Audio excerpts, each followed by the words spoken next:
los estados de agregación, o sea, los estados de la materia, con su diagrama de fases, la forma en que se grafican, y por último, las disoluciones y todas las propiedades que salen de las disoluciones.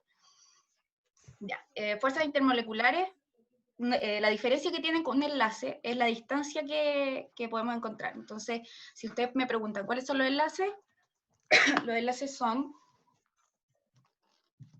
los enlaces iónicos, los enlaces covalentes y los enlaces metálicos. Estos tienen una distancia mucho menor entre átomos. Luego de eso, cuando ya tenemos nuestras moléculas con esos enlaces, tenemos las opciones de tener fuerzas intermoleculares. ¿A qué me refiero con eso? El primer ejemplo se da cuando hay una diferencia de cargas netas o no netas en las moléculas que encontramos. Por ejemplo, puede haber un ión, o sea, una sal, por ejemplo, iónica, con enlace iónico, que tiene polarizado su carga neta electrónica, o sea que a un lado va a haber mucho más electrones que al otro. Sorry, estoy medio enferma. Mientras que vamos a tener otra, que va a ser un dipolo. ¿Y qué es lo que es un dipolo?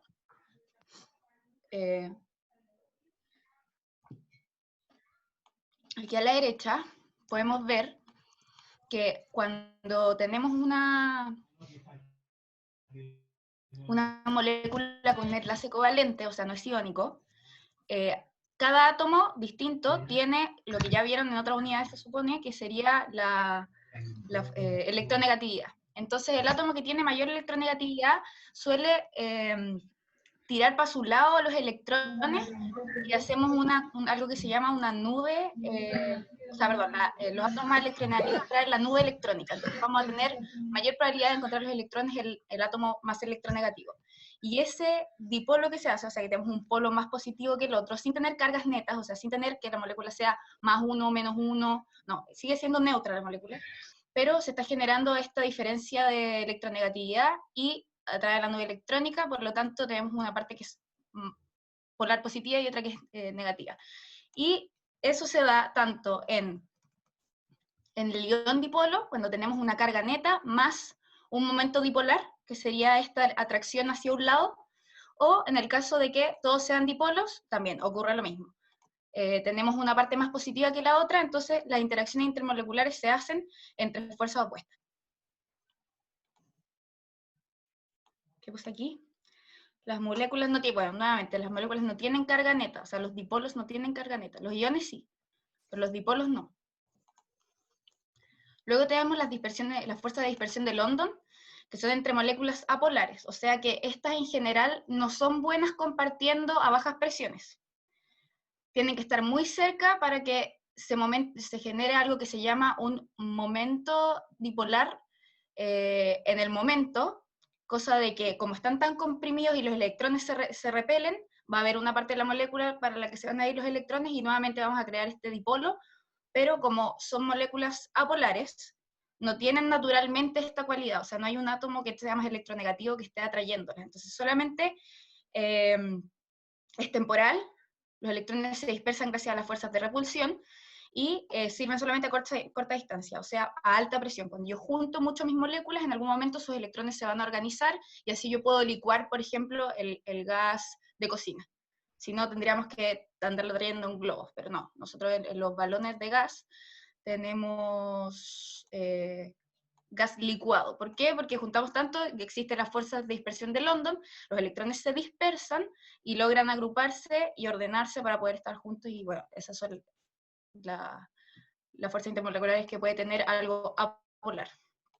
Y por último, tenemos los puentes de hidrógeno, que son un tipo de fuerza dipolo-dipolo, pero es especialmente fuerte. ¿Por qué? Porque el hidrógeno, que tiene solamente un electrón, fácilmente cede ese electrón frente a un átomo de flúor, de nitrógeno o de oxígeno. ¿Por qué? Porque estos son los tres elementos más electronegativos, o sea, están más a la derecha y más hacia arriba en la tabla periódica. Así se puede ver la electronegatividad. Y pues significa porque les faltan muy pocos electrones para llegar a completar su octavo. Un segundo.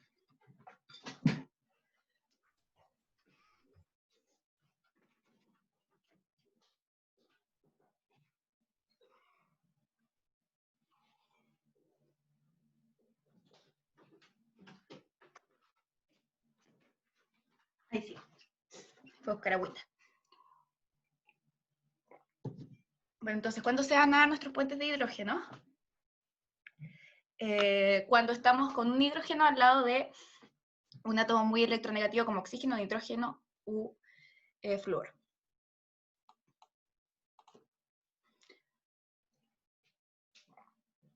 Aquí tenemos un ejemplo con... Perdón, se me movió esto. Aquí tenemos una molécula de agua haciendo puente de hidrógeno con otra molécula de agua. ¿Por qué? Porque el oxígeno es muy electronegativo, hace un momento dipolar y queda el hidrógeno con carga parcial positiva y el oxígeno con dos cargas parciales negativas. Entonces, cada hidrógeno interactúa con su oxígeno y por eso, por ejemplo, el agua es una de las pocas sustancias que se expande al congelarse porque se ordena mejor gracias a los puentes de hidrógeno como líquido, porque tiene muchos puentes de hidrógeno.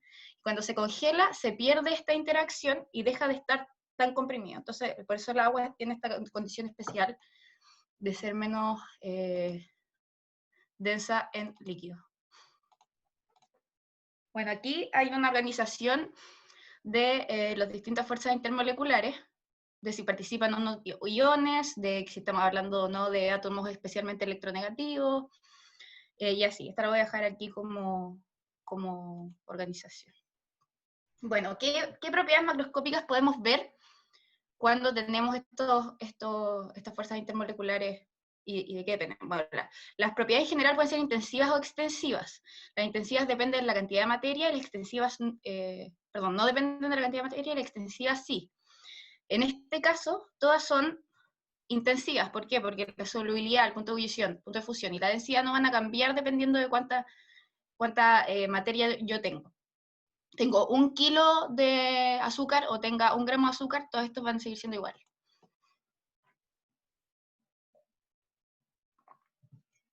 La solubilidad es la cantidad de soluto que se disolverá en cierto disolvente a una temperatura específica.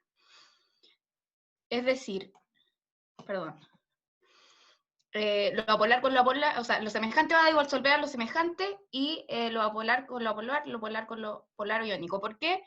Por lo que vimos recién, o sea, las fuerzas intermoleculares se van a dar, por ejemplo, cuando tengo un compuesto polar, con algo que también tenga esas cargas que tienen mi anterior disolvente. Por ejemplo, el agua se disuelve muy bien todos los compuestos iónicos. ¿Por qué? Porque los compuestos iónicos se disocian en agua, tienen una parte positiva y una parte negativa, y el agua tiene su momento dipolar con una carga parcial positiva hacia un lado y una carga parcial negativa hacia el otro. Entonces, por eso va a ser mucho más fácil disolver agua, o sea, sal en agua, que por ejemplo, de la misma azúcar se disuelve mucho más lento que el agua, o sea, que la sal. Entonces, por ejemplo, en el laboratorio nos presentan los siguientes compuestos para hacer disoluciones. Yo tengo cloroformo, que es una molécula que tiene un carbono, 3 cloros y un hidrógeno, en las que vemos que no hay cargas parciales, no hay ningún átomo especialmente electronegativo. Y después tenemos el agua, que ya sabemos que tiene un momento dipolar en el cual el oxígeno queda con carga parcial negativa y oye, aquí esta molécula no es, tiene un C extra, perdón. Bueno, esto debería ser la molécula de agua, oxígeno y 2 hidrógenos, bueno, los hidrógenos quedan con cargas parciales positivas. Y después los solutos nos dan un ejemplo de cloruro de sodio, que tiene...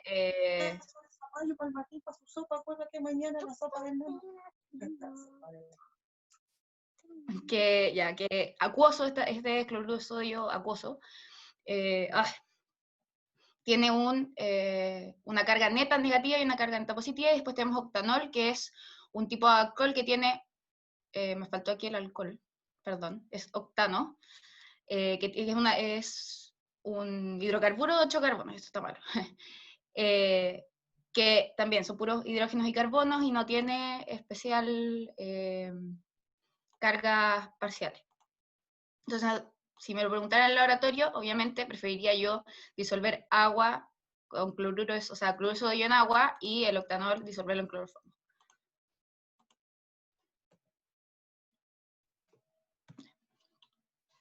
Estados físicos de la materia. Bueno, esta es la misma imagen que tenía la profe. tenemos sólido, líquido y gaseoso, y lo importante es los nombres de cada una de los cambios de fase. Porque si bien la solidificación y la fusión de rendimiento son opuestas y tienen el mismo punto en el que cambian, requieren fuerzas opuestas. Bueno, los gases utilizan todo el espacio disponible, o sea que si yo tengo un recipiente que tiene 3 litros y yo pongo una cierta cantidad del gas, esos 3 litros van a ser lo que utiliza el gas. Yo no voy a tener un espacio en que no haya gas, sino que voy a tratar de usar todo el espacio disponible, y la probabilidad de encontrar una molécula de ese gas es igual en cualquier parte del recipiente. Y ejercen presión sobre la superficie del contenedor. Y esa presión se define como la fuerza I en el área. Y la fuerza ¿Puedo hacer una pregunta? Ay, Dime. sí. Es que, ¿podéis volver a la foto anterior 2 segundos? ¿Esa? Ya, sí, gracias. Es que, no sé si te acordáis como de los diagramas de fase, Sí, lo que puse al final para explicarlo. sí. Ah, ya, es que era una pregunta de eso, como de los cambios, pero ¿te la hago después o al tiro? Pero sí, por favor, después que viene después, tengo parte por parte como la explicación de cómo funciona el Ya, gráfico. obvio, ya, muchas gracias. Súper. Bueno, esta es una fórmula que en verdad no tiene mucha aplicación en la materia que vi en el PowerPoint, pero de todas formas la voy a poner, que es, bueno, la fuerza es la cantidad de masa por el área, perdón, sí, por el área, y la presión puede estar en cualquiera de estas, en pascales, puede estar en newton, puede estar sí, en esas dos creo que, o en atmósferas también puede estar. Con la aceleración, perdón. Bueno, es que de esta no me acuerdo muy bien, pero la importante es esta, ¿ya? Y la materia que está en esta fórmula es que el gas ejerce presión tanto hacia las paredes del recipiente que lo contiene, o por ejemplo la columna de aire ejerce presión sobre el planeta. Entonces yo estoy recibiendo toda la presión que hay sobre mí de aire, o sea, una atmósfera, porque estoy a nivel del mar, porque vivo en Valdivia. Los gases son alterados o dependen son función de la presión, la temperatura, el volumen y el número de moles. La presión a nivel del mar es una atmósfera. Una atmósfera es igual a 760 torr y a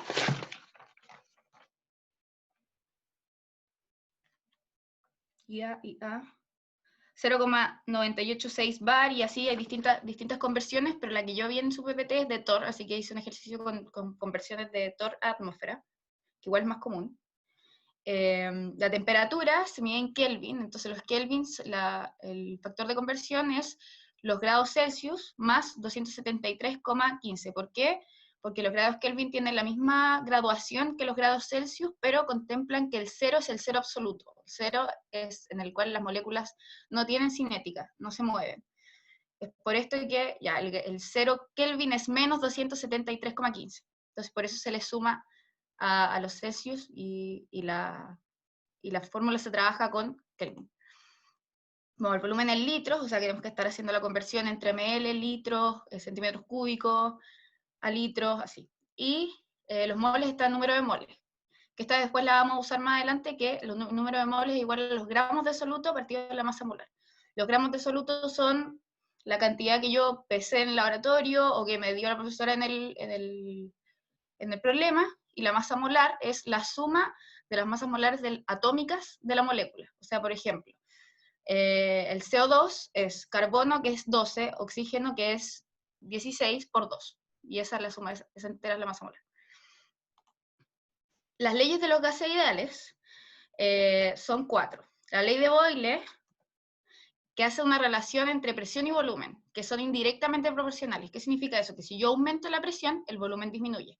Si yo aprieto el contenedor donde tengo mi gas, el volumen va a disminuir. ¿Ok? Después viene la ley de Charles, que hace una relación entre el volumen y la temperatura. Estas son directamente proporcionales, o sea que si yo disminuyo el volumen, perdón, si yo aumento la temperatura, aumenta el volumen. Cada una de estas, y tomando que el resto de de las variables que yo escribí acá están constantes. O sea, en el caso de la ley de Boyle, es presión y volumen que cambian, pero el número de moles y la temperatura se mantienen constantes. Lo mismo en la ley de Charles, se mantiene la presión y el número de moles constante. Después viene la ley de Gay-Lussac, una relación entre presión y temperatura, también directamente proporcionales, en la misma medida. Entonces, si yo aumento la presión en 2, la temperatura debería aumentar también, o sea, perdón, dividido por 2, o sea, por 2 también. Sí, directamente proporcional. Y por último, la ley de Avogadro, que hace una relación entre moles y volumen, también directamente proporcional. Entonces, si yo agrego moles, mi gas va a aumentar. Si yo le quito moles, el volumen de mi gas va a disminuir. Entonces, todas estas 4 leyes y las relaciones que establecen entre sí se llevan a esta fórmula de los gases ideales, en la cual R es la constante de los gases. ¿Para qué sirve una constante de los gases? Para que todas las cosas que están en distintas unidades de medida, por ejemplo, el peso está en atmósfera, el volumen está en litros, la temperatura está en Kelvin y los moles están en moles, yo necesito algo que me iguale todas esas variables, todas esas unidades de medida, y en este caso se utiliza esta, porque está en atmósfera, litros, mol, Kelvin, perfecto, usamos esa. Por ejemplo, un ejemplo que quería dar para la prueba, que tal vez no es necesario que se aprendan ley por ley cada una de las fórmulas, porque con esta, que es la pavo ratón, así le decimos nosotros, no sé si ustedes, la profe les dio el dato de decirle pavo ratón, puedo ir tachando todas las que vayan constantes y así me sé cuál es la relación entre las cosas. Por ejemplo, si me dicen que hay un ejercicio de 3 moles a temperatura y presión constante, yo ya sé que tengo que tachar la temperatura, la presión, y debería haber tachado los moles, pero se me olvidó. Pero bueno, aquí igual está mal porque debería ser siempre que queden 2 variables fijas. Y el R no es necesario cuando hay 2 variables porque como son directamente proporcionales, no necesito igualar las unidades de medida. Entonces, por ejemplo, aquí hay un ejercicio. ¿Cuál debería ser el volumen de 50 gramos de monóxido de carbono, o sea, CO, a 20 grados Celsius y 744 torr? Primero que nada, nos tenemos que dar cuenta que ya tenemos nuestro pavo ratón, y que la presión, que es nuestra primera variable, no está en la unidad de medida que nosotros necesitamos. Nosotros necesitamos que esté en la atmósfera. Y sabemos que el factor de conversión es que una atmósfera son 760 torr. Entonces, si una sola es 760, para sacarla tengo que dividir esos 744 en 760. Me da que son 0,987 atmósferas. El volumen es el que me están preguntando, así que no lo tengo todavía. La temperatura son estos 20 grados Celsius más los 273,15, nos da el resultado. Y el número de moles lo vamos a sacar igual. Tenemos carbono, que tiene peso molecular 12. Tenemos oxígeno, que tiene masa molecular 16. 12 más 16, 28, tenemos 28 gramos mol. Entonces, esos 50 gramos que nos dijeron en el ejercicio, los dividimos en esos 28 gramos mol, y nos da 1,786 el número de moles, o sea, 1,786 moles. Entonces, nos metemos a nuestra ecuación, la presión, el volumen no lo tenemos, el R dijimos que es 0,082, la temperatura y el número de moles. Y nos da que el volumen es 43,5 litros aproximado. ¿Claro con este ejercicio? No alcanzo, no puedo ver aquí. Sí, perfecto. Yo estaba diciendo que sí. ¿Qué desapareció? Ahí, ya. Ya, aquí hay un segundo ejercicio. En este ejercicio, si lo leemos, nos damos cuenta que hay una versión inicial y una versión final del estado de este gas. Se tiene una mezcla, o sea, ya tengo un gas en el cual tiene un volumen de 2,5 litros. Nos está diciendo que es el freón, perdón, ahí me falta una N, gas de uso común en refrigeración y principal causante de destrucción de la capa de ozono de la atmósfera, a una presión de 0,5 atmósferas. Calcula el volumen final si la presión disminuye a 0,14 atmósferas, manteniéndose a temperatura constante. O sea que nuestra temperatura está constante.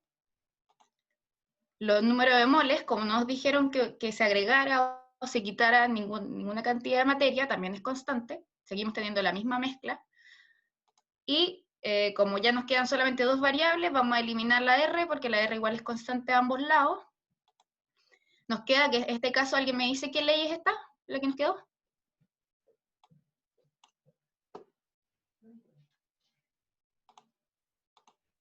Boyle. Súper. Según yo esa. Bacán. Entonces nos quedó la ley de Boyle. Podríamos haber dicho, bueno, en verdad, yo sé que la temperatura es constante, el número de moles es constante, y la R siempre es constante en un inicio y un final, porque estoy usando la misma. Entonces, al tiro sé que tengo que usar la ley de Boyle, pero si no sé cuándo usar cuál, puedo hacer esta eliminación de constantes para llegar a la ley que yo necesito. Entonces, según el ejercicio, nuestra condición inicial son las 0,5 atmósferas y los 2,5 litros. Y necesitamos saber en la situación final, o sea, en la situación 2, si la presión disminuyó a 0,14, ¿cuánto volumen voy a tener?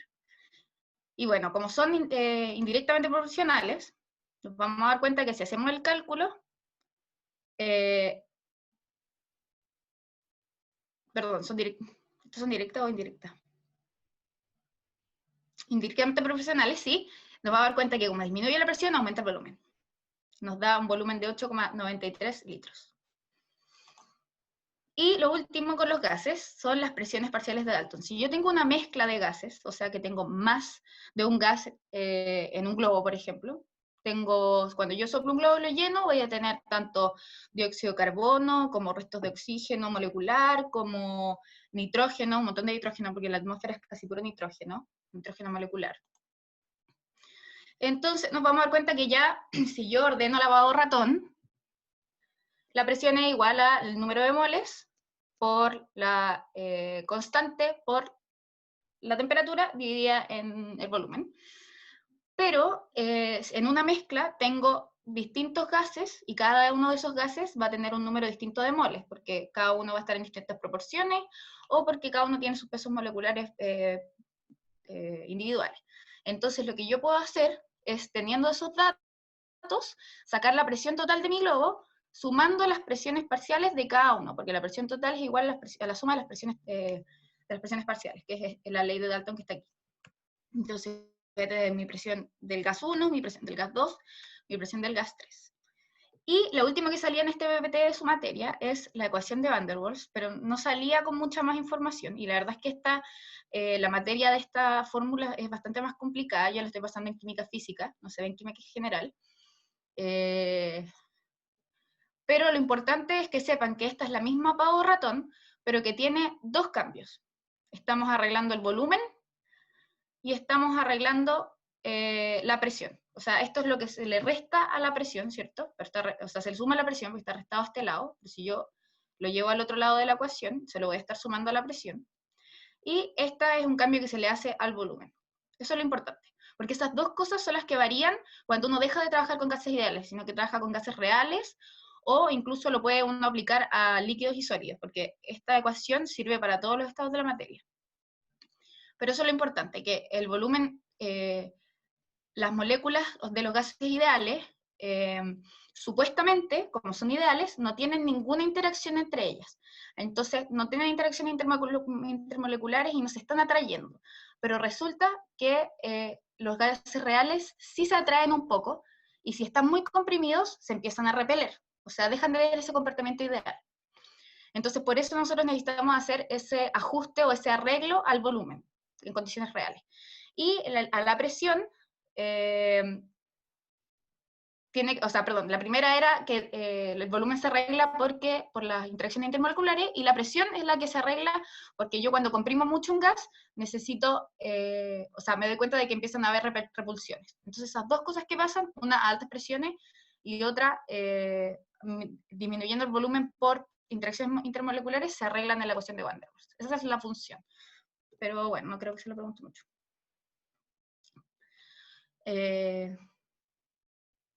Ok, pasamos a los líquidos. utiliza la forma del recipiente que lo contiene, es fluido y poco compresible. Por ejemplo, uno puede hacer, la ingeniería hidráulica se basa en el hecho de que el agua es poco compresible. Entonces, si es que yo disminuyo la presión, el agua se va a mover antes que expandirse, y si yo la aprieto, también se va a mover antes que desexpandirse, comprimirse, perdón. Ya, las propiedades que tienen los líquidos es la presión de vapor, que aquí hay una pequeña explicación, pero lo importante de la presión de vapor es la presión que ejerce el gas de ese líquido en un recipiente. ¿Por qué? Porque siempre se tiende al equilibrio. Si yo tengo un vaso de agua cerrado, jamás va a estar completamente seca la parte que no tiene agua, sino que va a haber agua que se va a transformar en vapor. ¿Por qué? Por condiciones ambientales, por la presión ambiental, por la temperatura ambiental, por la volatilidad del agua. Entonces yo siempre voy a tener moléculas de agua en el gas. Y ese gas que está en la parte que no tiene agua, ejerce una presión de vapor. Y esa presión de vapor, como dijimos que siempre los gases ejercen vapor frente a las paredes, déjame correr esto. Dice, al aumentar la temperatura de la fase líquida, o sea, yo le pongo fuego a la tetera, por ejemplo, las moléculas de líquido se mueven con la energía cada vez mayor, cinética, hay más cinética.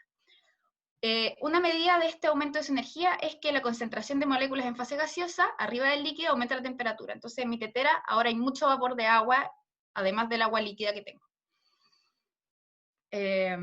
Estas moléculas ejercen una presión llamada presión de vapor, y esa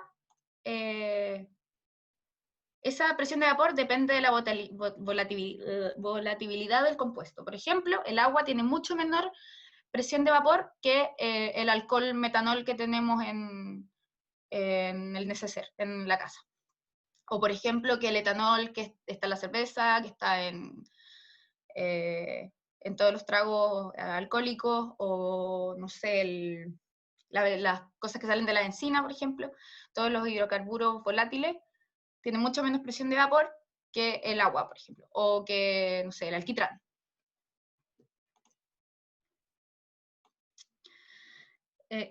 La segunda propiedad es la temperatura de ebullición, y lo que yo tengo que saber es que el agua no hierve solamente por la temperatura, sino que hierve cuando las presiones de vapor, o sea, la que acabamos de describir, se iguala con la presión del líquido. Entonces el líquido ahora quiere salir a esta fase gaseosa. ¿Por qué? Porque no tiene impedimentos por temas de presión. Entonces, bueno, cada líquido tiene su temperatura de ebullición específica, lo mismo que la presión de vapor. Después tenemos la tensión superficial, que se debe al desequilibrio entre fuerzas intermoleculares. Sobre todo se puede ver esto con los puentes de hidrógeno, porque yo, por ejemplo, tengo agua, que sé que hace muchos puentes de hidrógeno, y es un líquido con mucha tensión superficial, porque hay un desequilibrio en estos puentes de hidrógeno, que si es que yo tengo una molécula rodeada de agua, va a estar haciendo puentes de hidrógeno con todas esas moléculas de agua. Pero si esa molécula está en el tope, o sea, está arriba, va a tener que hacer esa misma cantidad de interacciones moleculares, pero entre solamente las que tiene alrededor. O sea, que no va a hacer interacciones con el aire, solamente hacia abajo. Entonces va ese desequilibrio en que arriba hay mucho más interacciones intermoleculares que abajo, hace que haya una tensión superficial. Y por último, la viscosidad, que es la oposición al movimiento, que por lo mismo depende de las interacciones intermoleculares.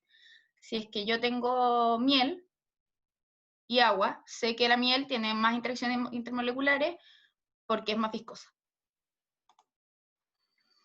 Y los sólidos, hay dos tipos de sólidos en cuanto a la organización de estas moléculas, porque en los sólidos llegamos a un punto en que las interacciones intermoleculares son tan fuertes que ya no tienen la fluidez que dijimos, y ya no son compresibles, o sea que perdió todas esas características que tenían los gases, y después que iban perdiendo los líquidos, los sólidos ya no las tienen.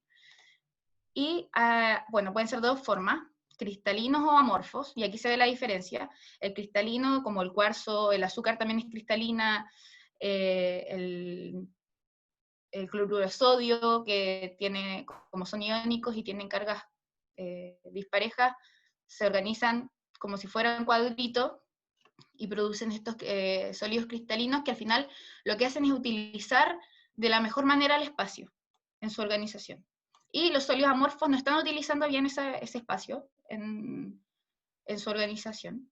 Y los cristales pueden ser iónicos, como por ejemplo las sales iónicas, la sal de mesa, el iorudo de sodio, el fluoruro de sodio también, bueno, todos los que contienen iones, o sea, que hacen enlaces iónicos. Y los metálicos son, por ejemplo, las aleaciones, o si yo tengo un pedazo de cobre, me van a estar haciendo un sólido cristalino metálico. ¿Por qué? Porque están todos bien ubicados, o sea, de nuevo, están todos ubicaditos, perfecto, y crean esta estructura cristalina que utiliza de la mejor forma el espacio.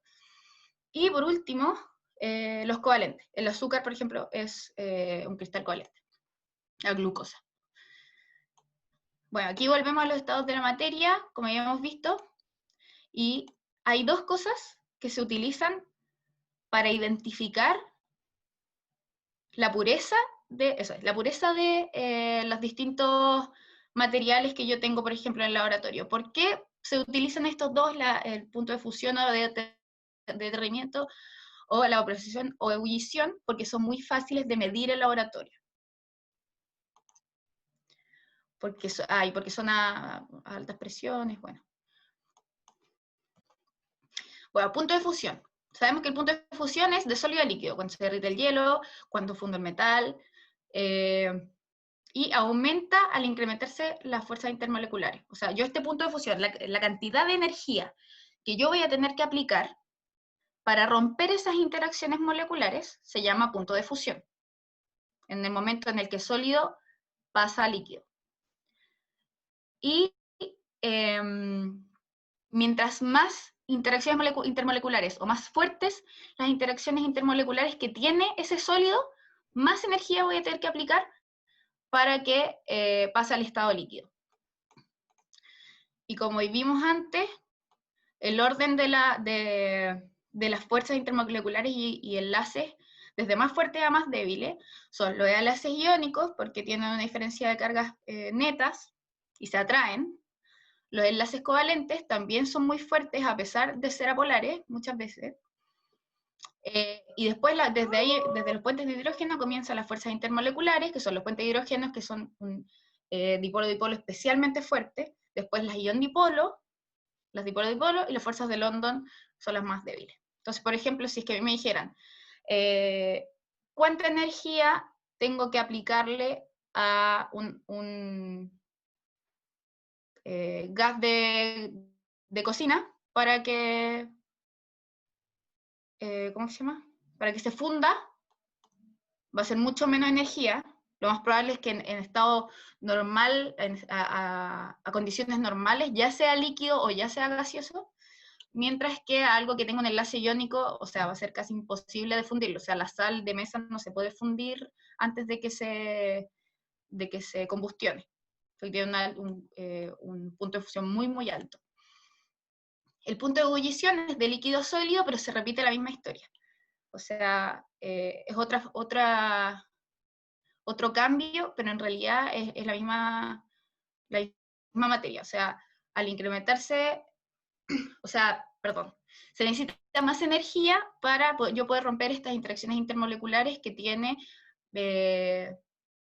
mi líquido y mi sólido.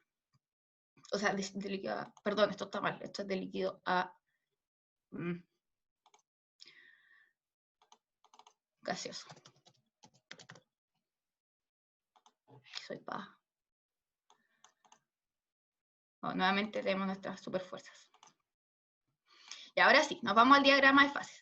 El diagrama de fases es la representación de los estados de la materia en función de las variables de presión y temperatura. Eso es importante, porque hay otro tipo, o sea, al menos el que ven ustedes es en función de la presión y la temperatura, pero hay otras formas de graficar lo que son en base al volumen y la presión, por ejemplo, y son muy distintos. O sea, lo estás viendo desde otra perspectiva, entonces sale como una montañita, no salen las mismas 3 líneas. Así que lo importante eso es que tenemos presión en atmósferas y temperatura en Kelvin.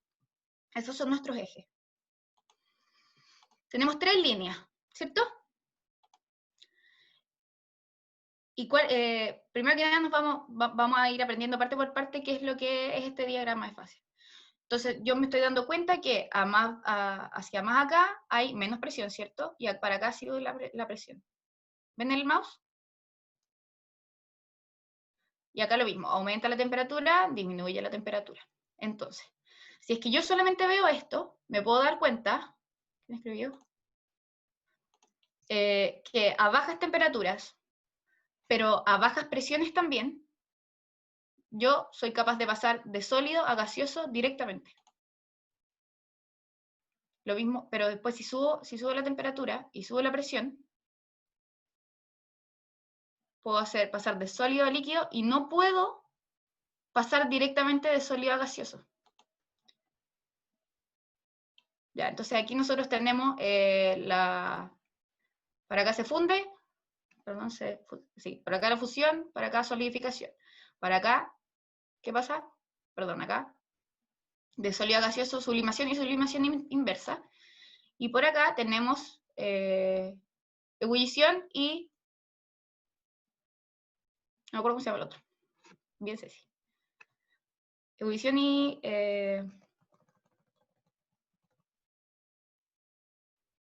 vaporización. No, perdón. Solidificación. Condensación. Eso, bien. Súper. Súper, súper. Bueno, cada una de estas flechitas que yo dibujo aquí es un cambio en el estado de mi compuesto. Esto que está aquí se llama el punto triple, y esto que está aquí se llama el punto crítico. ¿Ok? Aquí, bien, no sé si lo pasaron ustedes, pero ya llega un punto en que uno, si sigue aumentando la presión y la temperatura, el fluido se comporta como un fluido supercrítico, que es como una mezcla entre líquido y gaseoso, pero que ya no sigue las mismas reglas que se seguían de aquí hacia abajo. Bueno, aquí tenemos un ejemplo. Tenemos nuestro eje, presión en atmósfera, temperatura, bueno, aquí está en Celsius, pero está bien porque es la misma escala. Y aquí nos damos cuenta, por ejemplo, si es que este compuesto que está aquí, yo no sé cuál es, me dicen que está a 1 atmósfera y a menos 78 grados Celsius, yo voy a poder pasar directamente desde el estado sólido al vapor. O sea, voy a poder sublimar esto. ¿Por qué nieva? Porque estamos muy arriba en la montaña, no hay mucha presión, o sea, hay una presión más bien baja, o sea que estamos aquí, menos de una atmósfera. Una atmósfera a nivel del mar, pero mientras uno más sube, más disminuye la presión, porque hay menos columna de aire sobre mí. Entonces, yo voy a tener muy poca presión, muy bajas temperaturas, y entonces la nube va a poder pasar directamente desde el estado gaseoso de nube al estado sólido de nieve. Por eso nieva. Pero si yo empiezo a subir en presión, o sea, empiezo a comprimir este compuesto, y a la vez aumento la temperatura, voy a empezar a tener que pasar por el líquido para poder llegar al vapor. No sé si se entiende. Si alguien me pudiera decir. ¿Puedes repetir, por favor? Ya. Mira, ¿sabéis que va a ser más fácil con la del agua? Lo tengo aquí. Porque, ahí está. Ya. Este, por ejemplo, nos damos cuenta que es ¿cómo se llama? El diagrama de flujo del agua. ¿Por qué nos podemos dar cuenta? Porque dice aquí, punto de ebullición a los 100, el agua, y a una atmósfera, no, eso no tiene nada que ver. Bueno, tenemos el punto de ebullición que es 100, eso es lo que importa. Y otra cosa que nos puede dar un índice de que esto es el del agua, nos damos cuenta de que la pendiente que hay entre el sólido y el líquido es negativa. Pero eso es un dato, eso es una gracia que tiene el agua en comparación a esta. Pero bueno, Entonces, lo que pasa es, por ejemplo, sería más fácil tal vez si yo lo graduara. Si yo aquí tuviera 1, 2, 3, 4, 5, 1, 2, 3, 4, 5, me doy cuenta que si es que tengo una atmósfera y 1 grado, o 1 grado Kelvin, imagínense, súper frío, yo voy a poder pasar directamente, o sea, mi compuesto va a pasar directamente, yo lo quiera o no lo quiera, si es que lo tengo en esas condiciones, va a pasar directamente de sólido a vapor si es que yo empiezo a aumentar la temperatura. Entonces, por ejemplo, imagínense, a una presión constante. Aquí imagínense que hay un 1. Yo empiezo a aumentar la temperatura desde 0 grados Kelvin hasta seguir avanzando. Avanzo, avanzo, avanzo, avanzo, avanzo, avanzo. Aquí, a la temperatura que esté aquí en mi gráfico, va a haber un cambio de estado. Entonces, si yo sigo aumentando la temperatura, me voy a dar cuenta que se va a convertir completamente en vapor mi compuesto. ¿Se entiende ahora? Mientras que si yo estoy acá arriba y empiezo a aumentar la temperatura, va a llegar un momento en que me voy a volver líquido y después voy a llegar al vapor. Mientras más alta en el caso del agua, mientras más alta la presión, más me cuesta, o sea, más fácil llego al líquido, pero más me cuesta llegar al vapor. Una característica del agua. A ver. Ahí dijeron que sí, dice sí. Hasta donde yo sé, el agua es el único con pendiente negativa. De hecho, me acuerdo de una pregunta que nos hicieron y yo la tuve mal. Que dice, por ejemplo, ¿por qué yo puedo patinar en hielo? ¿Por qué? ¿Y por qué los patines son delgaditos? Porque así yo ejerzo, en cualquier otro líquido, si yo ejerciera más presión, el líquido se volvería sólido, o el sólido seguiría siendo sólido. Pero en el caso del agua, cuando yo ponga toda mi presión sobre estas líneas que tienen ¿cómo se llama? Los patines de hielo, voy a convertir en agua líquida con esa presión el agua que está justo debajo de mi patín. Entonces, por eso uno se puede deslizar en hielo, porque está convirtiendo en agua con la presión cada parte por la que uno pasa. Entonces, esa es la gracia que tiene el agua, que tiene esta pendiente, que igual tiene que ver con los puentes de hidrógeno, que dijimos que el agua sólida es menos densa que la líquida. ¿Por qué? Porque necesito más presión para que sea líquida. Pero eso es una característica del agua, súper específica. Bueno, en este caso que tenemos acá la pendiente es negativa, aquí lo mismo, si yo estoy a altas presiones, voy a empezar a aumentar la temperatura, aumento, aumento, aumento, una presión alta pero fija, aumento, aumento, aumento, aumento, y a la temperatura que esté aquí abajo, voy a tener mi punto mi temperatura de fusión. Pucha, se me va esto. Por ejemplo, a esta temperatura, o sea, a esta presión, yo voy a seguir aumentando la temperatura y va a llegar un punto en que voy a llegar a mi temperatura de fusión. Si sigo avanzando, se va a convertir completamente en líquido, voy a llegar a mi punto de evaporización y después voy a tener completamente vapor. El tema es que depende tanto de la presión como de la temperatura. Uno siempre piensa que mientras uno más aumente la temperatura, más van a licuarse o hacerse líquidas las cosas. Y no es cierto, porque yo puedo tener una presión muy alta y tener las cosas sólidas porque las estoy apretando. Entonces, por eso se desvía. Entonces, por ejemplo, si a mí me dijeran, en el caso del agua, ¿en qué situación está a 0 grados el agua? 0 grados Celsius en este caso, porque es de Celsius. Y a una atmósfera. ¿Qué me puede decir?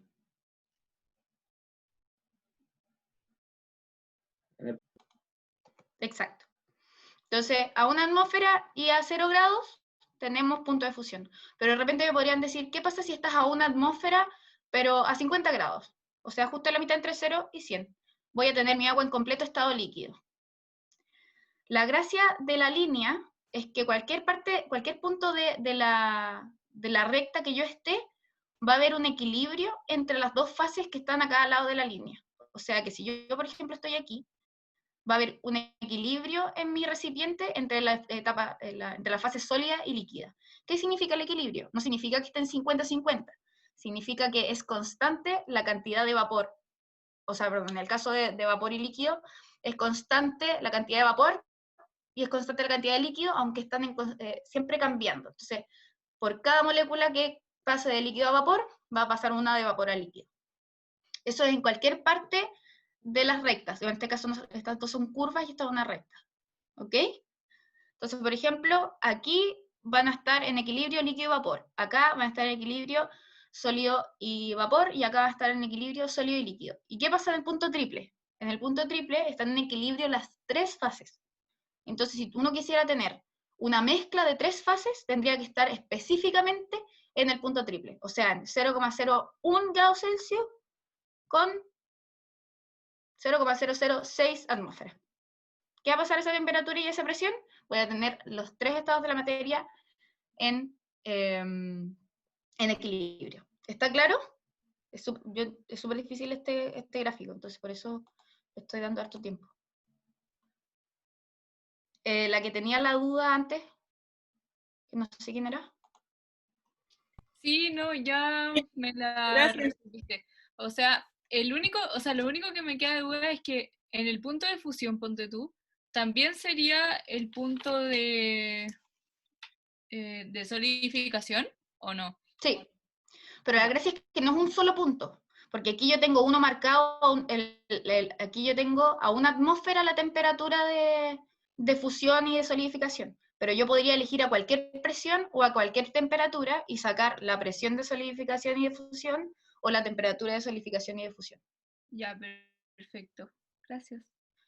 Si aquí estuviera más graduado, o les dieran un par de graduaciones y de números, les podrían decir, ya, a qué temperaturas se ebulle un gas que está a 5 grados. Entonces uno pone acá, que está a 5 atmósferas. Uno busca acá 5 atmósferas, ve dónde hace la intersección con la recta. También está la pregunta capciosa de que les digan, por ejemplo, a qué temperatura ebulle un gas, o sea, perdón, ebulle un compuesto que está a 0,00005 atmósferas. Si nos damos cuenta aquí, cero posibilidad de que ebulla nuestro compuesto a esa presión, porque esa presión solamente puede sublimar o sublimar inversamente. ¿Está claro? Súper.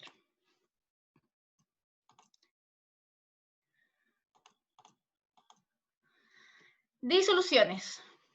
Estas son las mejores amigas de la química, no sé por qué, pero las aman. Las disoluciones son mezclas homogéneas. Uno nunca va a encontrar una mezcla heterogénea porque no se pueden medir concentraciones. Una mezcla heterogénea, por ejemplo, en el laboratorio podría ser que yo le cambié el pH a algo y se aglutinó o se volvió un polvito y decantó. En ese caso es porque el soluto no es soluble en el disolvente a esa temperatura o a ese pH, y eso ya no es una mezcla homogénea. Una mezcla homogénea es de composición uniforme. En cualquier punto de que yo busque en mi vasito va a haber la misma concentración. Si yo separo son dos, a los dos lados va a estar la misma concentración. Es disolvente más soluto. ¿Cuál es el disolvente? El que está en mayor cantidad. En general, eso se define porque la mezcla toma el estado físico del disolvente. Por ejemplo, si mi disolvente es agua, lo más probable es que si yo disuelvo algo en agua, va a terminar siendo igual de líquido. Pero si es que yo mezclo dos sólidos, como podría ser una aleación de un metal, y uno es más blando y otro es más duro, lo más probable es que cuando yo haga esa aleación va a quedar más dura que blanda. Por eso siempre se dice que el disolvente es el que está en mayor cantidad, porque es el que define un poco y define sobre todo el estado físico.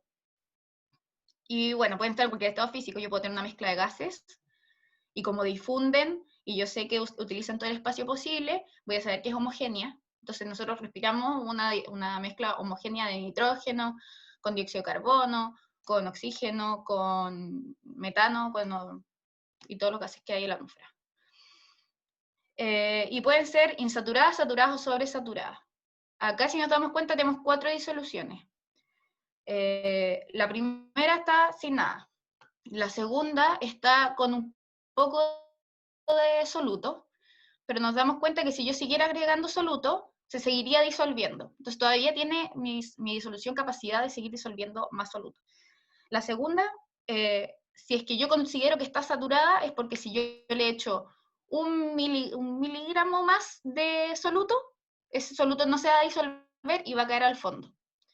No significa que la misma molécula siempre sea la que cae al fondo, sino que va a haber un equilibrio entre lo que está solubilizado y lo que no. Entonces puede ser que esa que yo eché cayó al fondo, se disolvió, pero a la vez otra que está arriba decanta.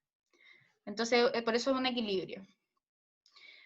Y las sobresaturadas, que es cuando ya decanta lo que yo estoy disolviendo, o se aglutina, o por ejemplo, hay proteínas muy poco solubles que uno no puede echar casi nada al agua, porque apenas echa un grumito, ese grumito queda igual. Eso es porque esa solución está sobresaturada y ya no está homogénea. Ya, una característica de las disoluciones es su capacidad, o sea, capacidad de conducir corriente eléctrica. Esto solo se da cuando el soluto es electrolito. Si yo, por ejemplo, al agua le echo alcohol, metano, o sea, metanol, lo más probable es que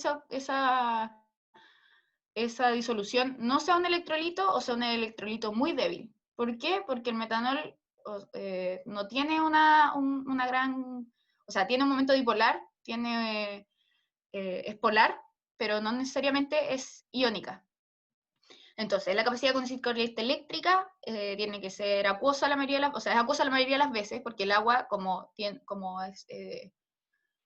es polar, puede disolver sales iónicas, y las sales iónicas suelen ser electrolitos, así que por eso suelen ser acuosas las disoluciones electrolíticas. Y, bueno, depende de la naturaleza del soluto, no me sirve cualquier soluto. Y al aumentar la concentración, yo voy a tener un electrolito más fuerte. Entonces, ¿para qué voy a usar un electrolito? Por ejemplo, o sea, ¿cómo me puedo dar cuenta que algo es un electrolito? Por ejemplo, haciendo que los cables pasen por el agua para poder prender la luz. Por ejemplo, por aquí está entrando la energía, llega acá, a este cable, se lo conecta al agua y el otro cable continúa con la corriente. Eso es lo que está pasando acá. Si es que, o sea, en verdad acá. Si es que yo tengo una que no es electrolítica, aquí no va a haber un paso de corriente. Y por eso no se va a prender mi luz. Entonces, por ejemplo, ¿para qué sirve esto? En el laboratorio, si tienes que identificar un soluto. Te pasan algo en el laboratorio y te dicen, esto puede ser sal o puede ser azúcar, pero no te lo puedes comer porque está en el laboratorio. Entonces lo disuelves, pruebas esto, y si te das cuenta que al tiro la luz prende con una alta concentración del soluto, es porque era sal, sí o sí, sal de mesa. ¿Por qué? Porque es iónico. Si no, lo más probable es que era azúcar. Y si era polar, más encima, si era muy apolar el soluto, lo más probable es que no prenda nada, o sea, va a estar así. ¿Se entiende? Una característica que igual ya vimos, y después creo que vamos a volver a ver en el PPT, es la solubilidad, que es una característica de los compuestos. O sea, yo puedo tabular a una cierta temperatura ¿cómo se llama? La solubilidad de cada uno de mis compuestos. Y uno se lo puede encontrar tabulado. Y depende, por ejemplo, de si el disolvente es polar, que el soluto igual sea polar, y si no, que los dos sean apolares, y de la naturaleza que tengan. O la temperatura, y esos son los gráficos que salen aquí. La cinética, que también es influenciada por la temperatura, pero también, por ejemplo, si yo muevo algo mecánicamente, eso va a tener más movimiento. Y eso tiene que ver con los choques de las moléculas. Es mucho más fácil que un soluto disuelva un solvente, un soluto se disuelva en un disolvente si es que hay choques entre las dos porque eso aumenta la cinética. Y aquí nos podemos dar cuenta, tenemos un gráfico que nos demuestra cada una de estas sales o sólidos a medida que aumenta la temperatura, qué tanta concentración está disuelta y qué tanta no. Esa es la solubilidad. Cuánta cantidad está disuelto en el agua. En este caso agua. Podría ser otro solvente. Entonces, por ejemplo, aquí la sal nos damos cuenta que casi no cambia con la temperatura. No va a haber más sal en el agua si es que yo tengo el agua a 10 grados o a 40 grados. No va a cambiar mucho. Pero, por ejemplo, aquí no me acuerdo cómo se llama pero el KNO3, si uno empieza a aumentar la temperatura, va a haber un momento en que ya se vuelve lineal. No sé si se dan cuenta aquí, porque aumenta muy rápido. Pero hay otros casos que son excepciones a la regla, por ejemplo esta, que disminuye su solubilidad a medida que sube la temperatura. Pero en general sube. Entonces, de repente en el laboratorio, si uno quiere separar una sal, lo que tiene que hacer es enfriar mucho el agua para que deje de ser soluble y se cristalice. Y yo después eso lo paso por un embudo y tengo mi material puro fuera del agua. Y en el caso de los gases, influye mucho la presión. Entonces, a mayor presión, yo estoy forzando al soluto o a los gases a juntarse. En el caso de los gases, a juntarse, y en el caso de los líquidos, a mezclar, a mantenerse en la disolución. ¿Alguna duda con los gráficos? Porque los puedo explicar un poco más. Porque sé que en verdad los gráficos de repente son los más difíciles.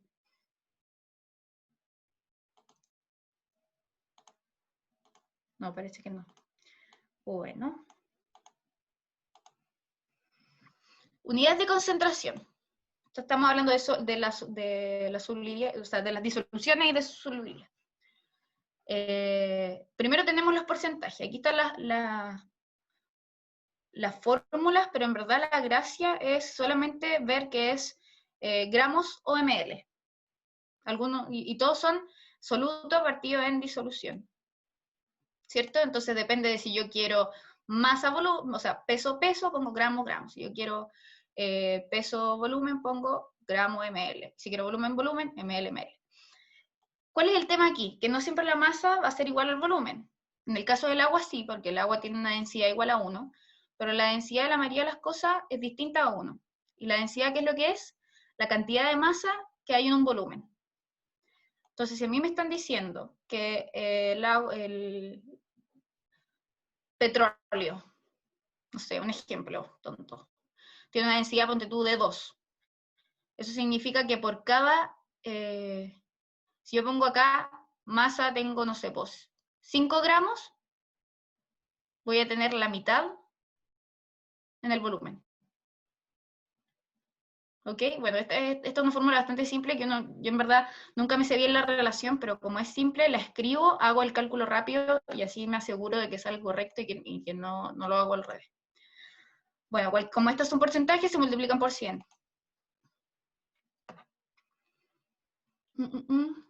Ya, unidades de concentración. La molaridad. La molaridad es la que más se usa, porque, no sé, es más fácil. Primero que nada necesitamos saber que el número de moles es los gramos de soluto partido en masa molar, como lo hicimos en el ejercicio anterior. Y estas son fórmulas bastante simples porque uno se las aprende y después está constantemente haciendo las relaciones, no tiene por qué concentrarse mucho, por decirlo así. Bueno, entonces tenemos que la molaridad, o sea, esta unidad, porque eso es lo que es una unidad de concentración, no es una cosa que sea medible con otro tipo de herramientas, hay que sacarla. El número de moles que ya sacamos con esta fórmula anterior, partido en los litros de disolución. Litros. No ml, no kilogramos, son litros. Eso es súper importante. Si me dicen 500 ml, tengo que dividirlo en 0,5. Tengo que hacer esa conversión. Después la molalidad, que es, bueno, nuevamente usamos los moles, entonces volvemos a tener la gracia que tienen los moles de comparar gramos con masa molar, y así yo sé también qué cantidad de moléculas tengo, porque el número de Avogadro, que no lo puse acá, pero está en el PPT, que es 6,022 por 10 elevado a la menos 23, y alguien me corrija si es que me equivoqué. Esa es la cantidad de moléculas de cualquier cosa que yo tengo en un mol de esa cosa. Por ejemplo, en un mol de oxígeno molecular, voy a tener 6,022 por 10 elevado a la menos 3 moléculas de O2, porque el oxígeno molecular es O2. Y si me preguntan cuántos átomos de oxígeno voy a tener, como sé que la molécula es O2, voy a multiplicar el número de Avogadro por 2. Esa es la cantidad de moléculas que yo tengo. Y esa es la gracia de usar moles, que yo puedo con las concentraciones sacar también la cantidad de moléculas que tengo, o viceversa. Pero en este caso es por kilogramos de disolvente, o sea, nos sirve para disoluciones distintas, porque ahora estamos hablando de, perdón, es a la 23, no a la 20. No, debería ser, sí, a la 23, porque es un número gigante, así que a la 23.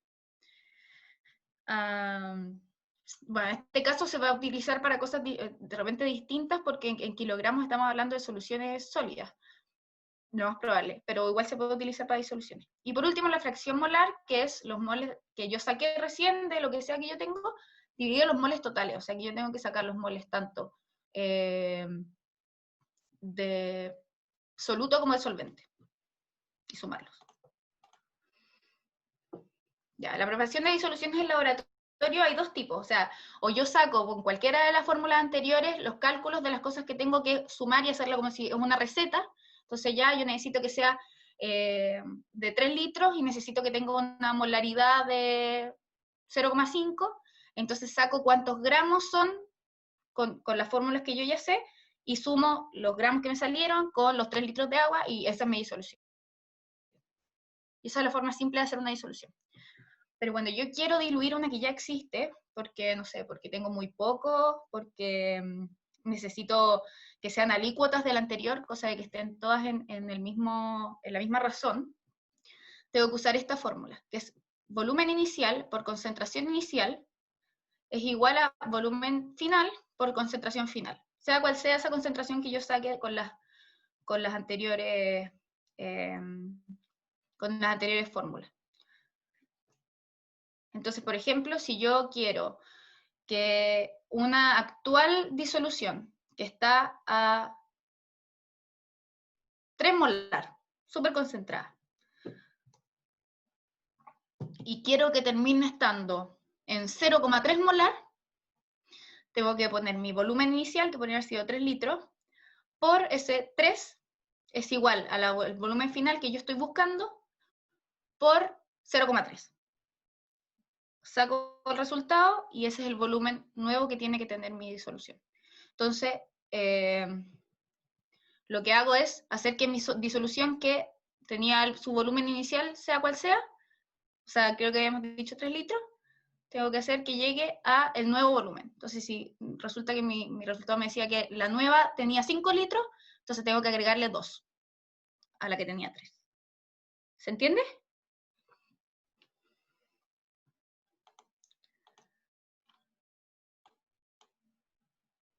Nadie me dice nada. Ahí está. Qué atroz, me siento con los profes que se quejan que nadie les responde. Ya, aquí tenemos un ejercicio. Calcula la concentración en moles de una disolución que creo que lo hice en otra cosa. Ah, no, está bien. No. Vamos a sacar la concentración en todas las cosas que vimos. Entonces, calcula la concentración en moles de una disolución que tiene 1 litro de agua y 5,5 gramos de fluoruro de sodio, que es NaF. Entonces, nuestros datos son que tenemos el volumen de la solución, que es 1 litro, porque el soluto es despreciable, y esto es importante, porque como son 5,5 gramos de fluoruro de sodio, que es una sal, cuando yo le agregue esos 5,5 gramos, se van a disolver en el agua y me va a seguir quedando 1 litro. No va a ser significativo. Y como es despreciable, yo digo, bueno, mi solución en verdad va a seguir teniendo 1 litro, hago los ejercicios con 1 litro. No es necesario pasar estos 5,5 gramos con la densidad de la sal a líquido, porque nos va a quedar una cosa súper mínima y que va a ser despreciable en el cálculo. La masa del soluto, 5,5 gramos, también nos dijeron, y la densidad del agua sabemos que es 1, ¿cierto? Entonces, si yo quiero hacer el porcentaje masa-masa, 1 kilogramo de agua, o sea, perdón, aquí está mal porque me decían 1 litro de agua, prefiero. Esto debería ser 1 litro de agua es igual a 100 gramos, ¿cierto? ¿Alguien se acuerda si es que el porcentaje masa-masa era en gramos, en mililitros, en litros?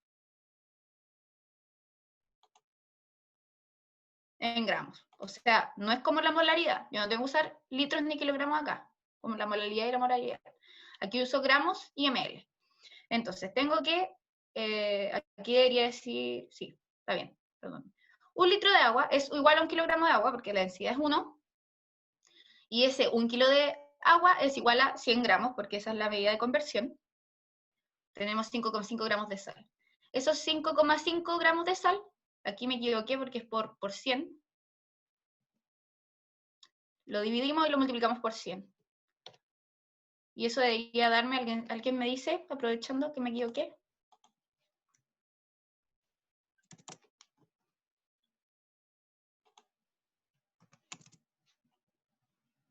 Bueno, un 0,55. Después lo hacemos masa-volumen. El litro de agua, los 5,5 gramos de sal. Aprovechamos que el agua da lo mismo si está el litro en kilogramos porque tiene densidad 1, nos damos cuenta que masa-volumen es igual, pero no siempre es igual. Y en este caso volumen no lo hice porque la sal, cuando se disuelve, se disocia en sus 2 iones, Na+, F-. Y la solubilización de las sales se llama, bueno, tiene que ver con los puentes de hidrógeno y las fuerzas intermoleculares que vimos, hace ion dipolo. Entonces, lo que pasa aquí es que es insignificante el volumen que tiene la disolución, por ese tipo de forma que tiene de hacer disolución, y nos quedaríamos como con 0, ¿cachai? Porque volumen con una sal no siempre se puede sacar por lo mismo. Si yo sacara con la densidad de la sal no acuosa, lo más probable es que sí, tenga un volumen, pero acuosa es despreciable. Pero si de repente les dan las densidades de los solutos y les piden hacer el volumen, háganlo igual, con la densidad que les den. La molaridad, ¿no? La vamos a sacar ahora, ya que vimos esos 3. Bueno, masa molar del fluoruro de sodio, tenemos que el sodio son 23 gramos mol, el flúor son 19 gramos mol. ¿Dónde se encuentran los gramos mol? ¿Quién me da esa información? La masa molar o el peso molar. En la masa molecular. Sí, o sea, de repente te pueden dar la masa molecular y ya no hay que sacar ningún cálculo. Pero en este caso, que yo no la tengo que buscarla en la tabla periódica y utilizar la masa atómica como masa molar. O sea, perdón, sí, la masa atómica como masa molecular o masa, en este caso, de cada uno de los átomos. Por eso la masa molecular se saca con la masa atómica de cada uno de los átomos. Me mezclé mucho, ¿se entendió?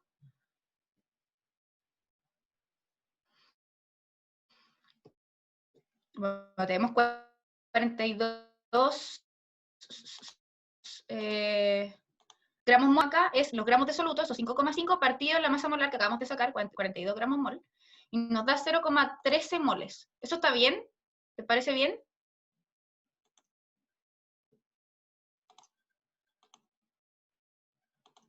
Bueno. Entonces tenemos nuestro número de moles.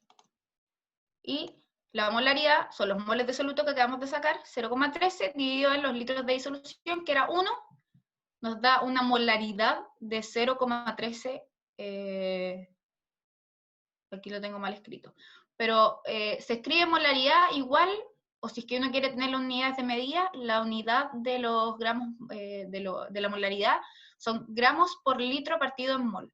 ¿Por qué? Porque es gramos partido en mol partido en litro. Entonces este litro paso multiplicando hasta acá arriba y me queda gramos por litro partido en mol. ¿Está claro eso? Bueno, y la molaridad en este caso era igual, porque 1 kilo era igual a 1 litro. Ah, perdón. En este caso se le suma al litro de agua, que es 1 kilo, los 5,5 y deberíamos dividir los 0,13 moles en 1 litro, o sea, 1 kilo, 0,055. Ese sería el número. Debería haberlo escrito, pero bueno, es la suma de lo que pesa el disolvente. Perdón, me equivoqué. Solamente disolvente. Entonces da lo mismo, yo me estaba confundiendo. Y ahora sí vamos de nuevo. La molaridad son los números de moles de soluto que sacamos recién divididos en los kilogramos de disolvente, que es 1 porque era 1 litro de agua. Ahí sí, perdón. ¿Todo claro hasta ahí? Y por último, las propiedades coligativas. Las propiedades coligativas salen de las disoluciones. O sea, yo necesito tener una disolución para tener estas propiedades. No es como que vayan a pasar porque el agua está sola. No, necesito una disolución. La primera es la disminución de la presión de vapor. Esto se da solamente cuando la adición del soluto, el soluto es no volátil. O sea, que si yo le agrego etanol al agua, lo más probable es que el etanol se evapore primero y después el agua. No está ejerciendo ningún tipo de cambio en la disolución. Pero en este caso, que es un no volátil, se baja la presión de vapor. ¿Qué era la presión de vapor? Lo vimos hace un rato. Es la presión que ejerce el gas que sale del líquido. O sea, tenemos un equilibrio entre el vapor y el líquido que hay en una disolución, y ese gas que se está constantemente evaporando hace una presión. Entonces, si es que yo le agrego un soluto a un disolvente y creo una disolución, esa presión de vapor va a bajar, porque va a ser más difícil que las moléculas de disolvente pasen a la fase gaseosa. ¿Y a qué equivale? Según la ley de Raoult, equivale a la presión de vapor del solvente puro más la fracción molar del soluto, que fue lo que vimos delante, que son los moles totales partidos los moles de soluto más disolvente. Después, bueno, aquí lo importante es que se den cuenta que la fórmula dice delta, el triángulo de un delta, y significa cambio. Entonces significa que la presión total va a ser la inicial más la que yo saqué con la ley de Raoult, ¿está bien? Entonces yo aquí voy a sacar la diferencia, o sea, el cambio que va a tener la presión con respecto a la original. Entonces a la original le voy a sumar este cambio. El aumento de la temperatura de ebullición tiene que ver con la disminución de la presión de vapor. ¿Por qué? Porque me cuesta mucho más tener gas en la fase, o sea, tener moléculas en la fase gaseosa. Y el gas ebulle cuando la presión de vapor es igual a la presión del líquido.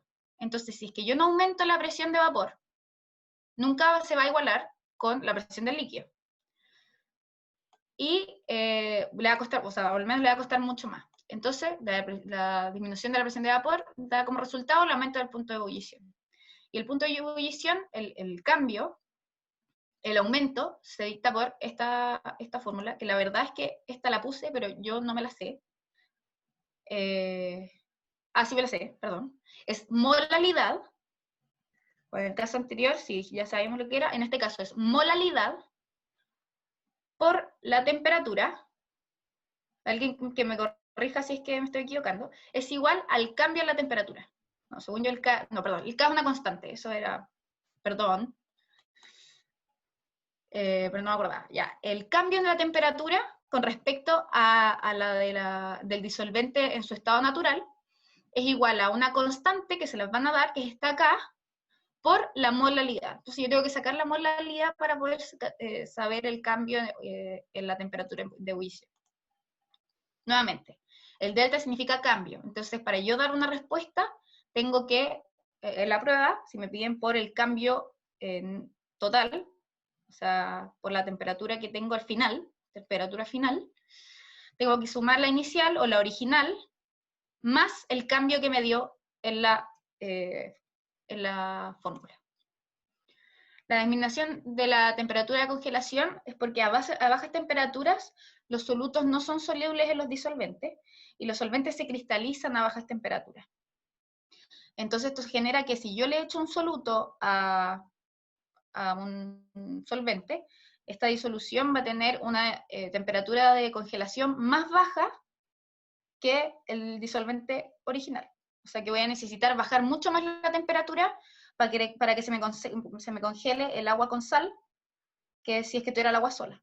Lo mismo pasaba en la anterior. Si es que yo estoy hirviendo agua con sal, voy a necesitar mucha más temperatura para que bulla, porque va a tener una temperatura de ebullición más alta, va a haber aumentado. Por eso, por ejemplo, si uno cocina papa, o está cocinando, la gracia de echarle la sal antes a la comida es que se cocine más rápido y uno gasta menos gas, porque el agua no se evapora, o gasta menos agua en verdad, porque el agua no se evapora tan fácil, porque aumentó su temperatura de ebullición, y a mayor temperatura que hay en el recipiente, más rápido se cocina la comida. Pues la disminución ya la vimos, de temperatura de congelación, si yo le echo sal al agua, el hielo necesito una temperatura más baja para que se congele. Y por último, la presión osmótica tiene que ver con el fenómeno de osmosis. El fenómeno de osmosis tiene que ver con si es que yo tengo una membrana permeable, va a haber un potencial en esa membrana. Y las concentraciones a ambos lados de la membrana van a querer igualarse, pero solamente las cosas que sean permeables. O sea, si yo tengo una membrana permeable al azúcar, no va a pasar sal. Y el azúcar va a ser la que quiere igualar esas presiones. Entonces, una presión osmótica de una disolución de agua es distinta que una disolución de sal. ¿Ok? Y lo mismo si es que tengo una disolución de agua y sal. Si yo tengo una membrana que es permeable a la sal, va a tener una presión osmótica distinta que si yo tengo una que es permeable al azúcar. Y la presión que se ejercen las moléculas de una solución más concentrada hacia una menos concentrada en pos de igualar las concentraciones.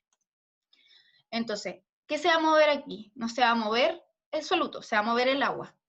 Si yo tengo este matraz en U y pongo una membrana entre medio, y a ambos lados de la membrana pongo la misma cantidad de sal y echo agua a un solo lado, se van a igualar y me van a quedar los dos lados a la misma altura, ¿cierto? En este matraz. Pero si yo pongo 5 gramos a un lado y 2 gramos al otro, cuando eche el agua por el lado que sea, el lado que tenía más sal va a tener más agua. Y esa presión hace que el agua vaya en contra de la gravedad, entre comillas. Va a quedar así, en vez de quedar así. No sé si se entiende. Bueno, en este caso me equivoqué. No, la membrana no es permeable a los solutos, es permeable al agua. Entonces, por último, si es que yo aumento la concentración a un lado, las presiones se van a querer igualar y el agua va a difundir por la membrana hacia el lado que está más concentrado, para igualar las concentraciones. Esa es la presión osmótica. Y se rige por esta fórmula, que dicen que la presión osmótica, o sea, el pi, puede ser multiplicado por el pi al final reemplaza en la pavo ratón a la P. a la P de los gases ideales, yo puedo utilizar esta misma fórmula, pero en vez de utilizar la presión atmosférica, o sea, en atmósferas, uso la presión, o sea, lo cambio el logo por, o sea, el símbolo por un pi, y eso significa que es la presión osmótica. Yo la puedo medir también en atmósferas, o en bar, o en torr, o en milímetros de mercurio. Y eso es, pues. ¿Alguna duda? Después de responder dudas, tengo un último ejercicio que vamos a hacer en conjunto con las que quieran, o los que quieran. Pero igual la tengo que pensar un poco porque no alcancé a desarrollarlo. Eso.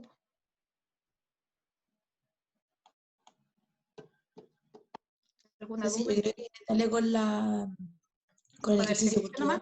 lo más complicado es poner en práctica la fórmula. Ya. Aquí, ¿cómo puedo hacer que esta cuestión salga como una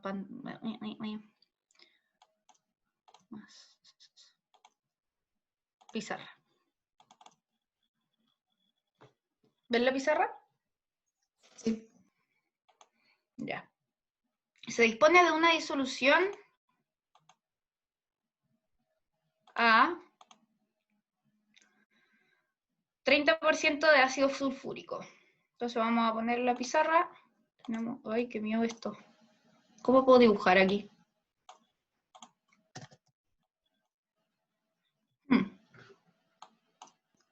Arriba en la parte verde debería darte la opción. ¿Qué parte verde? Aquí. Es que me dice pizarra, pero no me deja escribir.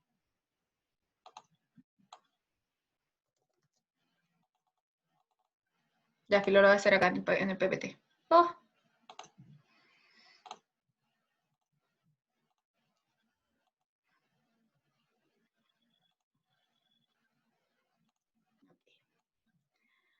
No sé si van a poder ver, pero voy a achicar esto. No sé si se ve bien. Se dispone una disolución de 30% de ácido sulfúrico. Tenemos una disolución 1,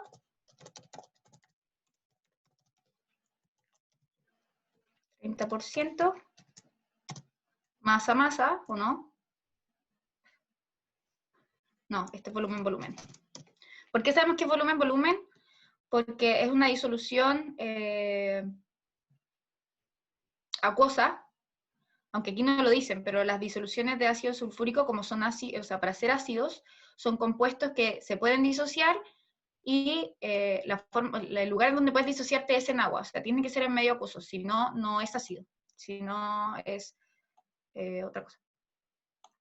Pero bueno, tenemos una de 30% volumen de ácido sulfúrico que tiene una masa molar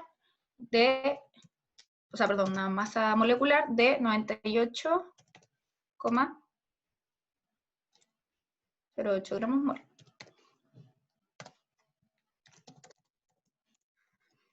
Y una densidad, bueno, la densidad la vamos a usar después. Disolución 2.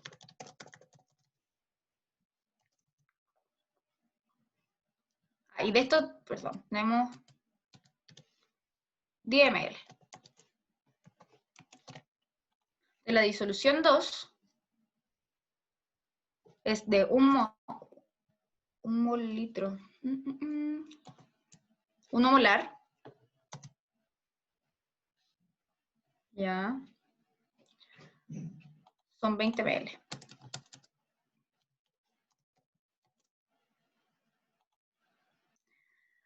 Aquí necesito que alguien me aclare. Yo supongo que si dice de dicha sustancia, se refiere a que sigue siendo de ácido sulfúrico.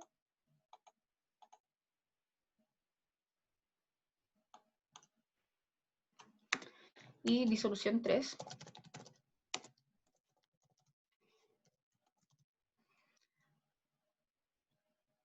Y aquí lo mismo, sale, vuelvo a tener una duda, porque aquí sale mol y no sale mol qué. Supongo que será mol litro, así que, o tal vez yo lo pasé mal. 2,5 molar. Si nos damos cuenta, lo primero, lo más importante, es que están en distintas... 20.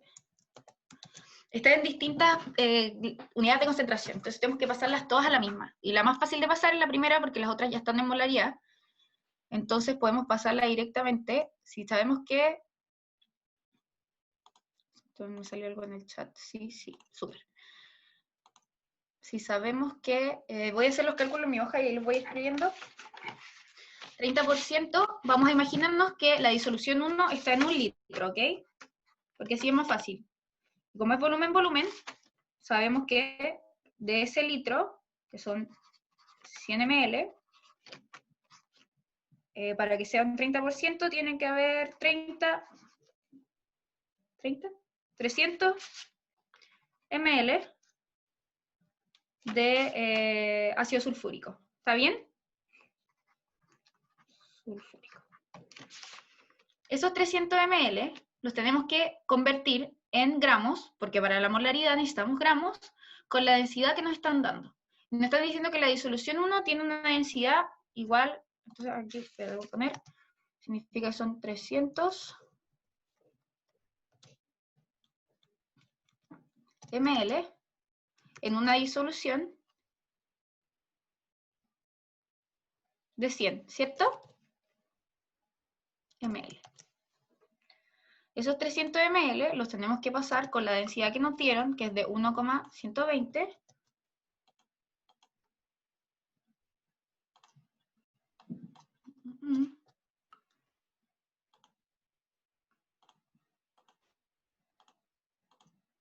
Chat, ¿por qué es volumen y no masa? Mira, primero que nada, por lo que me estoy dando cuenta aquí, no les dice si es volumen o masa. ¿Cierto? Pero uno sabe, y yo creo que ahí usted le tiene que preguntar a la profe si es que la profe no lo pone, es que hay dos opciones, o la profe les dice que si es que no sale es masa o masa-volumen. Son 100, sí. Cacha que en lo que hizo el ayudante lo puso como masa. Ya, entonces lo vamos a hacer como masa. Ya. Entonces lo vamos a hacer en gramos. Bueno, mejor, porque es que el tema es que no entiendo entonces en ese sentido por qué no están dando las densidades, porque en ese caso no necesitaríamos utilizar las densidades por ahora al menos. Oh, perdón si es que de repente me mezclo un poco porque igual no he visto esta materia hace rato, pero... Ok, entonces necesitamos nuestra densidad. Ya, entonces decimos si un porcentaje, para que se nos haga más fácil, hacemos que sean 100 gramos de disolución y que sean 30 gramos. Tenemos 30 gramos en la primera, en la segunda vamos a sacar los gramos también. Si sabemos que 1 molar es igual a número de moles partido en volumen, ¿cierto? En litros. Vamos a ver primero el número de moles. En ese caso, a ver, voy a escribirlo acá porque yo creo que sea más fácil. Es que sé cómo hacerlo, pero no sé cómo escribirlo en la pizarra. Ese es el problema. Se me está haciendo difícil.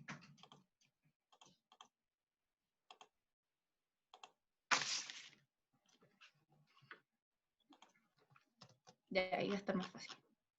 Ya. Entonces, para el segundo, tenemos esta fórmula y tenemos la de la molaridad, ¿cierto?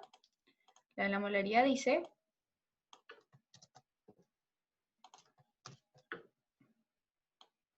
que M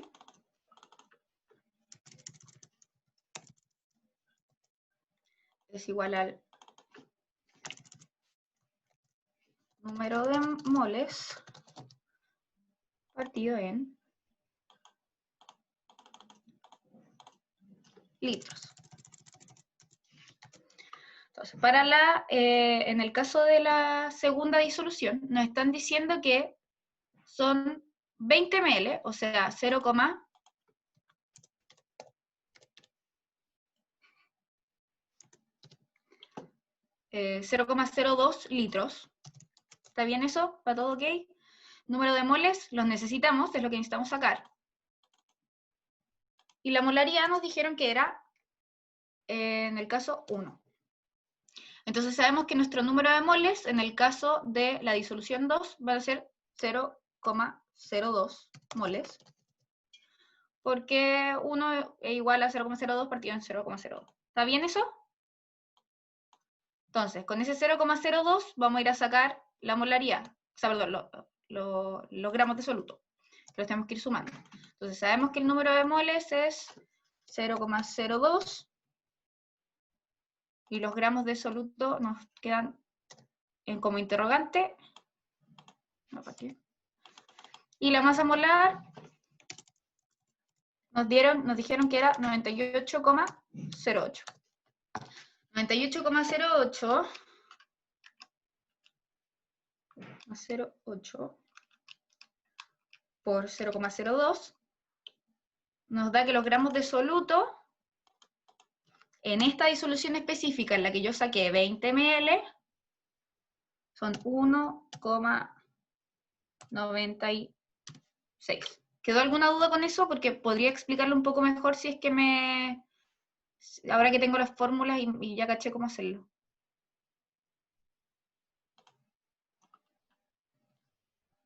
No, parece que no. Bueno. De nuevo hacemos lo mismo. Esta vez tenemos 0,04 litros. Y la molaridad sabemos que es 2,5. ¿Cierto? Al final lo que estamos haciendo es ir y volver con las mismas fórmulas todo el rato. Entonces hacemos 2,5 por 0,04. Nos da que el número de moles es igual a 0,096. Puede que me esté equivocando, pero yo creo que no. No, porque estamos más o menos iguales. Entonces aquí tenemos 0,092 moles.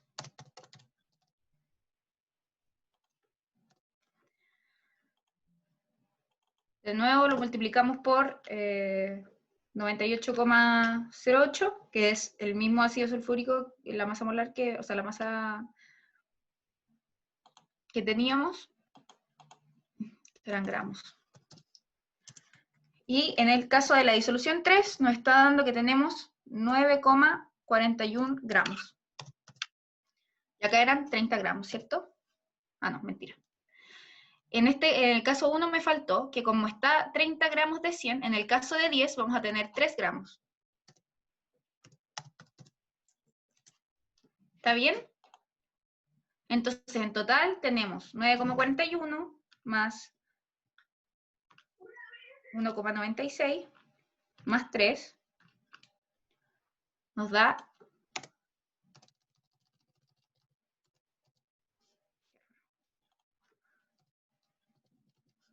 'Ya, en total nos da 14,37 gramos. Entonces, ahora tenemos nuestro total de gramos de ácido sulfúrico que hay en nuestra disolución. Esa es una parte del ejercicio. ¿Por qué necesitamos los gramos? Porque necesitamos sacar ahora el nuevo número, bueno, el número de moles se podría sacar sumando estos, pero como yo no tengo en la misma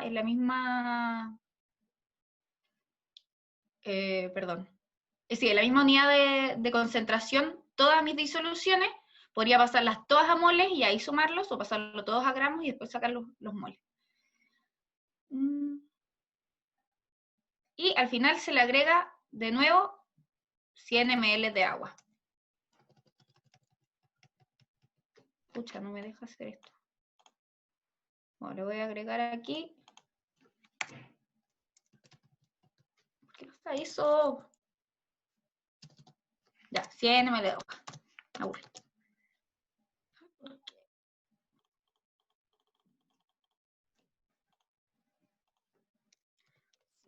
100 ml de agua. Entonces, tenemos que en total nuestra disolución son 10 ml más 20 ml más 40 ml más 100 ml último, ¿cierto? Entonces, tenemos que el volumen de nuestra disolución final son 270 ml de disolución, ¿cierto?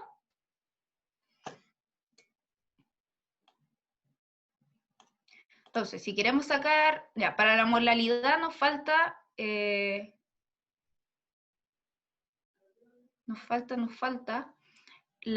lo que pesa cada una de las disoluciones. Pero por mientras vamos a hacer la molaridad. Tenemos, en este caso,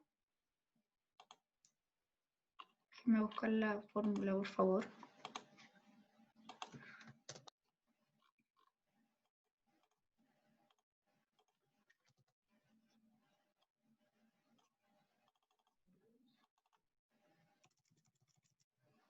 La molaridad es igual, aquí era igual, número de moles. Ay, por Dios. En moles partido en masa molecular. No, perdón. Número de moles partido en litros. ¿Cierto? Entonces, número de moles dijimos que teníamos que sacarlos. Tenemos 14,37.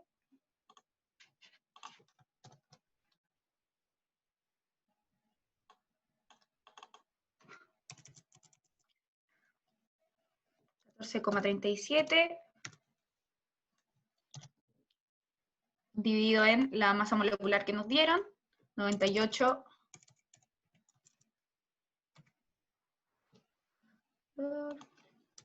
98,08. Y eso, si lo dividimos, es 0,8. Nos da una cantidad de moles de 0,146, 0,147. Partido en... Estoy ocupada. Estoy ocupada. Pero... Sorry, me voy a interrumpir mi mamá.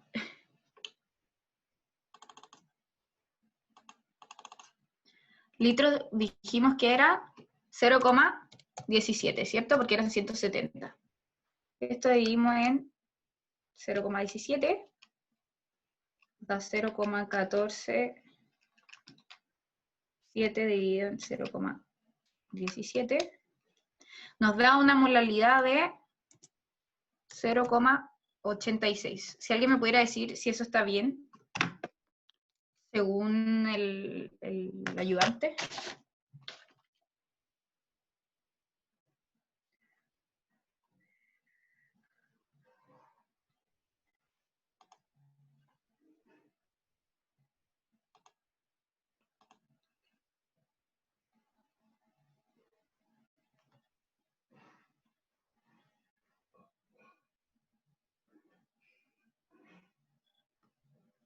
A mí no me sale. A ver, te mandé como el ayudante hizo por si te sirve. No lo alcanzo a ver. Hey, Bianca, ¿me puedes decir qué resultado le dio al ayudante? Que lo estoy viendo, pero no lo entiendo mucho lo que puso, ¿cachai? Yo tampoco. No, que después sigue esa foto. Hay más. Te la mando. Bueno, pero por ahora, a pesar de todo lo que me está costando escribirlo acá, ¿se entiende?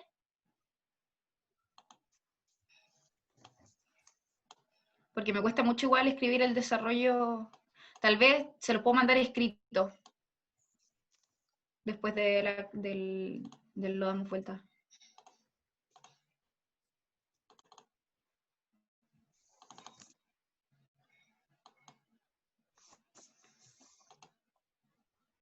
Ahí te mandé todo el desarrollo.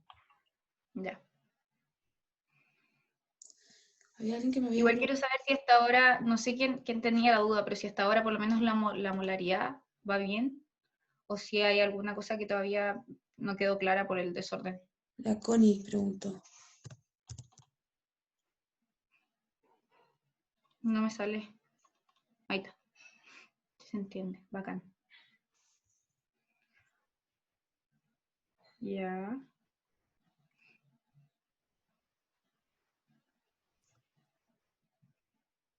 Ya. La molaridad le dio distinta. y en verdad no sé en qué parte me equivoqué. O lo más probable es que me equivoqué en algún cálculo en la calculadora, porque la materia está bien. Así que voy a explicar cómo terminar sacando los kilogramos y después voy a hacer yo el ejercicio bien escrito, bien desarrollado y se lo voy a mandar, ¿ya? Para poder escribirlo bien y todo. Bueno, la molalidad es, como ya sabemos, a ver, los moles de soluto, que ya los sacamos, que serían esos mismos 0,147, dividido en los kilogramos de solvente. Y en ese caso, según yo, se obvian los solutos, pero ya sabéis que la molalidad prefiero hacerla yo en desarrollo, porque la verdad es que me está costando mucho verlo en la pizarra. Así que les voy a mandar el desarrollo de este ejercicio. No sé si alguien tiene una duda como más específica, o si quiere pasarme otro ejercicio para que les pase la solución, como ordenadita.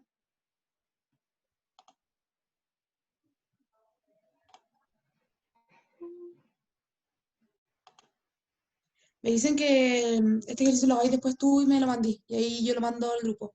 Ya, súper. Bueno, si cualquiera tiene otra, que se la mande a la Bianca y que ella me lo mande, o lo manden por su grupo de generación o de ramo. Y me los manda a mí, si alguien, cada uno tiene un ejercicio, y yo los hago y los resuelvo ordenado. No soy la más ordenada, pero más ordenado que la foto que vi. Muchas gracias a todos.